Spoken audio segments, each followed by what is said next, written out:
दास सुनाएगा। आज का जो सत्संग सुनाना चाह रहा था दास, अब शुरू कर रहा हूँ उसको, लेकिन समय थोड़ा है इसलिए संक्षिप्त में बताऊंगा। अब दो प्रकार से मानव शरीर प्राप्त होता है, और दूसरा ये था कि सत्संग केवल परमात्मा ही आकर बताते हैं, यथार्थ ज्ञान स्वयं भगवान बताते हैं। तो वो परमात्मा 600 वर्ष पहले आए थे, उन्होंने यथार्थ ज्ञान दिया और वो अच्छी आत्माओं को मिलते हैं और उनको फिर यथार्थ ज्ञान से परिचित कराते हैं। उसके लिए परमेश्वर ने स्वयं कहा है, चारों युग में मेरे संत पुकारे, कूक कहा हम हेल रे, हीरे माणक मोती बरसे, ये जग चुगता ढेल रे। चारों युग में मेरे संतों ने आवाज लगा लगा कर, हेला देकर, आवाज ऊंचे स्वर में गूंज गूंज कर बोला है।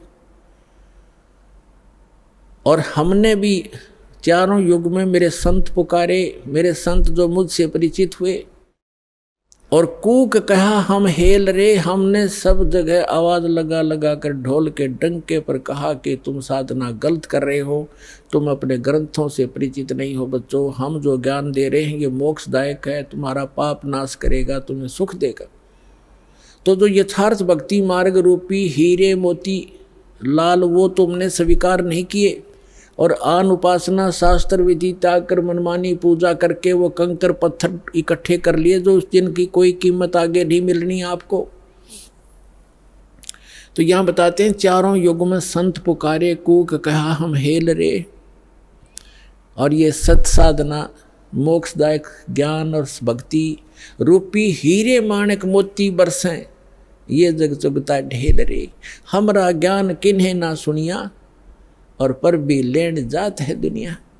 हमारा ज्ञान कोई सुनता नहीं, और वहाँ पर भी में नहाने जाते हैं उस तालाब में जहाँ इन शास्त्र विरुद्ध ज्ञान देने वाले साधकों ने, संतों ने मिसगाइड किया हुआ है। वहाँ कुंभ का मेला लगेगा, उस तालाब में नहाने से मोक्ष हो जाएगा। आपसे पहले तो कछुए मछलियाँ मेंढक रहते हैं, वो मुक्त हो जाते हैं, आपसे पहले उसके अंदर ही पड़े हैं वो।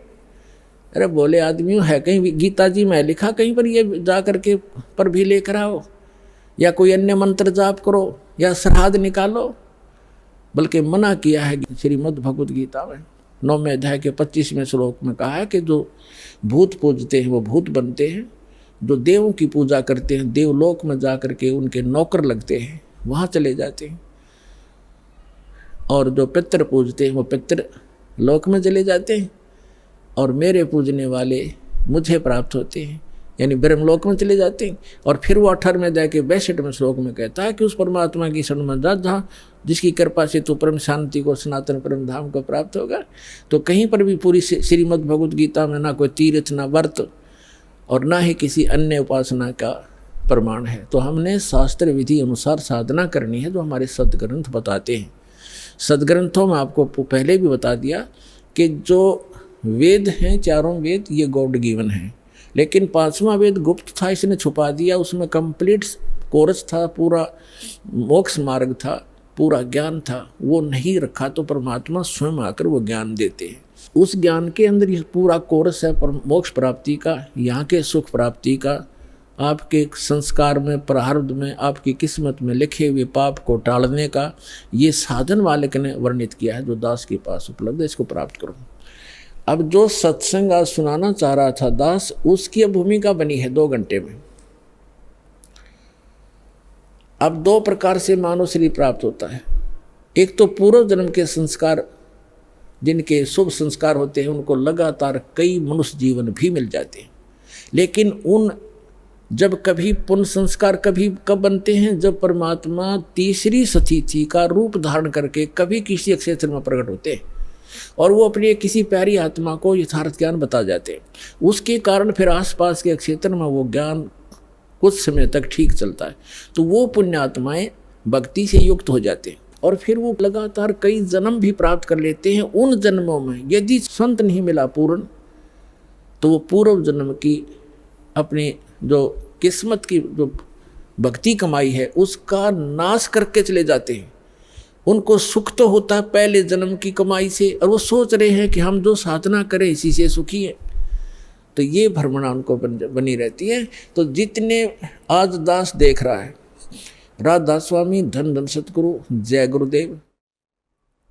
आसाराम, सुधांशु जी, ये जितने भी कृपालु और ये क्या नाम है, कुमार स्वामी, जो 10-10, 15-15, 20-20, 30-30, 40-40 वर्ष से इनके पास रहे, जब तक इनके पुण्य पुछले पूर्व जन्म के चले तो ये सुखी नजर आवे थे, साधना वो गलत कर ही रहे थे। अब उनकी ऐसी दुर्गति हो रही है, रो रो कर आ रहे हैं ये सतपाल जी के पुजारी और ये बालयोगेश्वर के पुजारी, अंसा देश वाले। अब ये रोते हैं आकर के।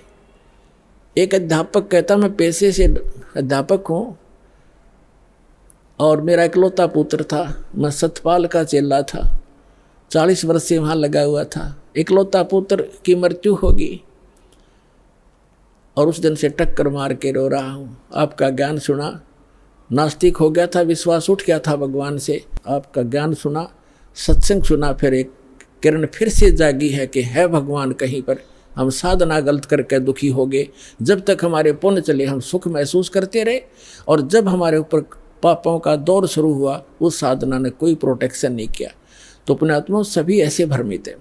तो जो मानव शरीर प्राप्त प्राणी है वो 2 प्रकार से हैं। एक तो ऐसे आपको बता दिया, तो वो भटकते रहते हैं भगवान के लिए, कहीं ना कहीं वो बैठ ही नहीं सकते।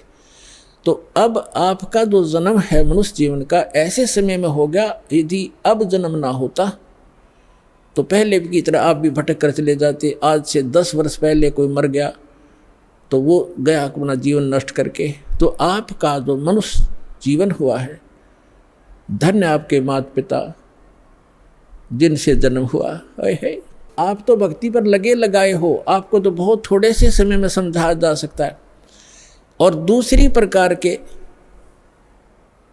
जो 84 लाख योनियां भोग करके मानव शरीर प्राप्त किए हुए हैं, तो वो क्या करते हैं,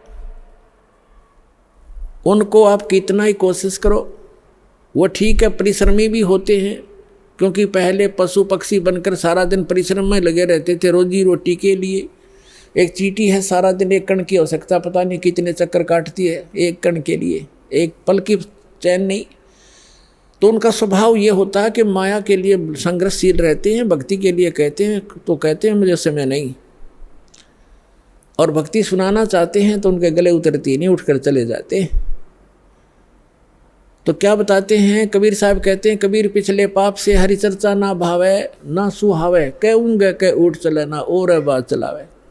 जो पूर्व जन्म के संस्कारी प्राणी नहीं होते हैं या जिनके पाप कर्म अधिक बढ़े हुए होते हैं, उनके सामने सत्संग की चर्चा की जाती है भगवान की, तो उसके 3 लक्षण हैं। जो भक्तिहीन कर्महीन प्राणी होता है, कबीर साहब कहते हैं कबीर पिछले पाप से हरि चर्चा ना सुहावे, और कहूँगे चर्चा चलते लटके लेगा, और ना कोई और चर्चा शुरू कर देगा। अच्छा सुन, एक बात सुन मेरी, वो फलाना काम वैसे था, वो जैसे आप कोशिश करते हो कोई रिश्तेदार भाई बहन मित्र को चर्चा सुनाते हो, 2 सेकंड सुनता है, फिर वो ध्यान ऐसे ऐसे रहता, ऐसा है ना वो एक काम जो आप वो ऐसे हो गया उसको ऐसे हो गया, आपको भी डिस्टर्ब कर देगा, आप बताना चाहते हो।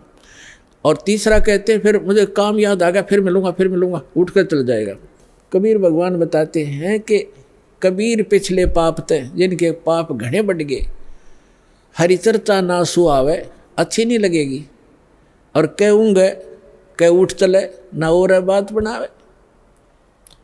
तो ये उस व्यक्ति के लक्षण हैं जो पिछले जन्म के पापों से ज़्यादा ग्रस्त है। सीधा ही वो 84 लाख प्रकार के प्राणियों से, पशु पक्षियों की योनि से प्राप्त सीधा मनुष्य जीवन प्राप्त किया है। तो उसके अंदर भक्ति प्रवेश करना बड़ा कठिन होता है, लेकिन हो जाती है।